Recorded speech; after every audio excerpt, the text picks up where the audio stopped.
सोलापूर जिल्ह्यात साखरेची टंचाई निर्माण झाल्याने सर्वसामान्यांच्या अडचणी वाढल्या आहेत.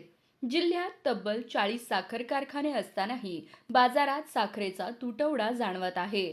गेल्या काही दिवसात साखरेच्या दरात तब्बल 18 ते 23 रुपयांची वाढ झाल्याची माहिती समोर आली आहे. किरकोळ बाजारात साखर 70 ते 75 रुपये किलोपर्यंत विकली जात आहे.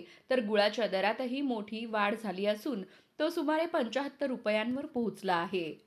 श्रावण महिन्यात सण उत्सवांचा काळ असल्याने साखरेची मागणी वाढली आहे. मात्र उपलब्ध साठा आणि बाजारातील पुरवठ्यावर प्रश्नचिन्ह निर्माण झाले आहे.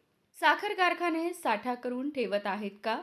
दरवाढीमागे नेमकं कारण काय याची प्रशासनाने प्रत्यक्ष तपासणी करून उपलब्ध साठ्याची माहिती जाहीर करावी अशी मागणी होत आहे. साखर उत्पादनात आघाडीवर असलेल्या सोलापुरातच साखरेची टंचाई का?